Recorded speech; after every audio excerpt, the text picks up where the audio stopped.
Hello student, स्वागत है मेरे यूट्यूब चैनल पर। तो स्टूडेंट, आज क्लास 10 का जो हिस्ट्री का चैप्टर नंबर 1 है, यूरोप में राष्ट्रवाद, जितने भी इसका मोस्ट बीबीआई ऑब्जेक्टिव है सारा डिस्कस किया जाएगा। तो क्वेश्चन को शुरू करते हैं। क्वेश्चन नंबर 1 है, जर्मन राज्य का निर्माण किसने किया था? तो इसका राइट आंसर होगा student Napoleon Bonaparte. Option number B right answer होगा। आगे बढ़ते हैं। क्वेश्चन नंबर 2, यूरोप में राष्ट्रवाद की पहली स्पष्ट अभिव्यक्ति कब हुई थी? तो यूरोप में राष्ट्रवाद की पहली अभिव्यक्ति कब हुई थी स्टूडेंट? तो इसका राइट आंसर होगा, क्या होगा, 1789 ईस्वी में फ्रांसीसी क्रांति के साथ हुआ था। आगे बढ़ते हैं। क्वेश्चन नंबर 3 है, यूरोप का मरीज किसे कहा जाता है? तो यूरोप का मरीज किसे कहा जाता है स्टूडेंट? तो तुर्की को कहा जाता है। आगे बढ़ते हैं। क्वेश्चन नंबर 4 है, मेटरनिक का पतन किस वर्ष हुआ? तो मेटरनिक का पतन हुआ था मई 1848 ईस्वी में student. Option number C right answer होगा। क्वेश्चन नंबर 5 है, फ्रांस में किस शासक वंश की पुनर्स्थापना वियना कांग्रेस के द्वारा किया गया था? ये बुर्बो वंश का। किसका होगा स्टूडेंट? तो बुर्बो वंश का किया गया था। Option number B right answer होगा। आगे बढ़ते हैं। क्वेश्चन नंबर 6, इटली एवं जर्मनी के एकीकरण के विरुद्ध निम्नलिखित में कौन सा देश था? इटली और जर्मनी के एकीकरण के विरुद्ध जो देश था, उस देश का नाम है स्टूडेंट कौन था? Austria. Option number C right answer होगा। आगे बढ़ते हैं। क्वेश्चन नंबर 7 है, मेजनी का संबंध किस संगठन से था? तो मेजनी का संबंध जो था स्टूडेंट कौन? कार्बोनारी से था। Option number D right answer होगा। क्वेश्चन नंबर 8 है, जालबेरिन एक संस्था थी। जालबेरिन किसकी संस्था थी? तो व्यापारियों की थी। Option number 1। आगे बढ़ते हैं। क्वेश्चन नंबर 9 है, 1829 की एड्रियानोपुल की संधि किस देश के साथ हुई थी स्टूडेंट? तो ये हुआ था तुर्की के साथ। Option number B right answer होगा। क्वेश्चन नंबर 10 है, काउंट काबुल को विक्टर एमनुअल ने किस पद पर नियुक्ति किया था? तो यह किस पद पर किया था स्टूडेंट? तो प्रधानमंत्री के पद पर नियुक्ति किया था। आगे बढ़ते हैं। क्वेश्चन नंबर 11, गैरीबाल्डी पेशे से क्या था? तो गैरीबाल्डी पेशे से नाविक था student. Option number 1 right answer होगा। आगे बढ़ते हैं। क्वेश्चन नंबर 12, इटली एवं जर्मनी वर्तमान में किस महादेश के अंतर्गत आता है? तो इटली और जर्मनी वर्तमान में यूरोप महादेश के अंतर्गत आता है। आगे बढ़ते हैं। क्वेश्चन नंबर 13 है, रक्त एवं लोह की नीति का अवलंबन किसने किया था स्टूडेंट? तो यह क्वेश्चन बीबीआई, इसका राइट आंसर होगा बिस्मार्क ने किया था। क्वेश्चन नंबर 14, यूरोप वासियों के लिए किस देश का साहित्य एवं ज्ञान प्रेरणा स्रोत रहा? इसका राइट आंसर होगा, क्या होगा, यूनान। आगे बढ़ते हैं। क्वेश्चन नंबर 15, फ्रैंकफर्ट की संधि कब हुई थी? फ्रैंकफर्ट की संधि हुई थी 1871 ईस्वी में। क्वेश्चन नंबर 16, किस युद्ध के बाद जर्मनी का एकीकरण हुआ स्टूडेंट? तो ये हुआ था सेडान के युद्ध के बाद। किस युद्ध के बाद? तो सेडान के युद्ध के बाद हुआ था। आगे बढ़ते हैं। क्वेश्चन नंबर 17, यंग यूरोप की स्थापना किसने किया था? यंग यूरोप की स्थापना किसने किया था? मेजनी ने किया था।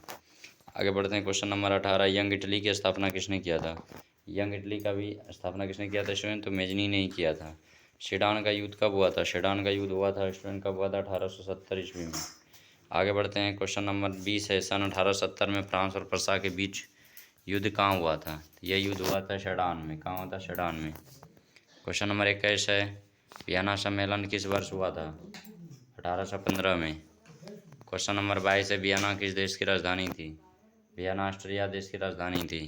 क्वेश्चन नंबर 23 है, क्रीमिया का युद्ध किस वर्ष हुआ? क्रीमिया का युद्ध हुआ था 1854 ईस्वी में। क्वेश्चन नंबर 24 है, राष्ट्रवाद की अवधारणा का जन्म किस घटना से माना जाता है? यह फ्रांस की क्रांति से माना जाता है। क्वेश्चन नंबर 25 है, नेपोलियन संहिता किस वर्ष लागू किया गया स्टूडेंट? तो यह किया गया था 1804 में। क्वेश्चन नंबर 26 है, वियना सम्मेलन कांग्रेस का अध्यक्ष कौन था? यह था मेटरनिक। क्वेश्चन नंबर 27 है, मेटरनिक व्यवस्था का उद्देश्य क्या था? यह उद्देश्य था पुरातन व्यवस्था का पुनर्स्थापना करना। क्वेश्चन नंबर 28 है, काउंट काबूर की मृत्यु किस वर्ष हुई? काउंट काबूर की मृत्यु 1862 में हुई। 29 नंबर, इटली और जर्मनी के एकीकरण का विरोधी कौन था? यह ऑस्ट्रिया था। क्वेश्चन नंबर 30 है, जर्मनी का एकीकरण किस वर्ष हुआ? जर्मनी का एकीकरण 1871 में हुआ। क्वेश्चन नंबर 31 है, लाल कुर्ती का गठन किसने किया था? लाल कुर्ती का गठन गैरीबाल्डी ने किया था। आगे बढ़ते हैं। क्वेश्चन नंबर 32 है, जालबेरिन संघ की स्थापना किस वर्ष हुआ? यह हुआ था 1834 ईस्वी में। क्वेश्चन नंबर 33 है, गास्टिंग की संधि किस वर्ष हुई? तो यह हुई थी 1865 ईस्वी में। क्वेश्चन नंबर 34 है, यूरोपीय सभ्यता का पालना किसे कहा जाता है? यूनान को कहा जाता है। क्वेश्चन नंबर 35 है, एड्रियानोबुल की संधि किस वर्ष हुई थी? एड्रियानोपुल की संधि जो हुई थी 1829 ईस्वी में हुआ था। क्वेश्चन नंबर 36 है, सीडान का युद्ध किन दो के बीच हुआ था? यह हुआ था फ्रांस और प्रसा के बीच में। क्वेश्चन नंबर 37 है, स्टूडेंट किस वर्ष यूनान को एक स्वतंत्र राष्ट्र घोषित किया गया? यह किया गया था 1832 ईस्वी में। क्वेश्चन नंबर 38 है, किस संधि द्वारा जर्मनी का एकीकरण हुआ? यह हुआ था फ्रैंकफर्ट की संधि के द्वारा। क्वेश्चन नंबर 39, हंगरी की राजधानी क्या थी? हंगरी की राजधानी था बुडापेस्ट। क्वेश्चन नंबर 40 है, गीजो कहाँ का प्रधानमंत्री था स्टूडेंट? गीजो फ्रांस का प्रधानमंत्री था। क्वेश्चन नंबर 41 है, शेडेबा का युद्ध किनके बीच हुआ था? शेडेबा का युद्ध ऑस्ट्रिया और पर्सा के बीच हुआ था। क्वेश्चन नंबर 42 है, ओटो को निम्न में कहाँ का राजा घोषित किया गया है? तो ओटो को यूनान का राजा घोषित किया गया। तो क्वेश्चन का हिंट हुआ स्टूडेंट। तो आई होप ये वीडियो आपको हेल्पफुल लगे होंगे। तो हमारे लाइव चैनल को लाइक एवं सब्सक्राइब जरूर कीजिएगा। Thank you.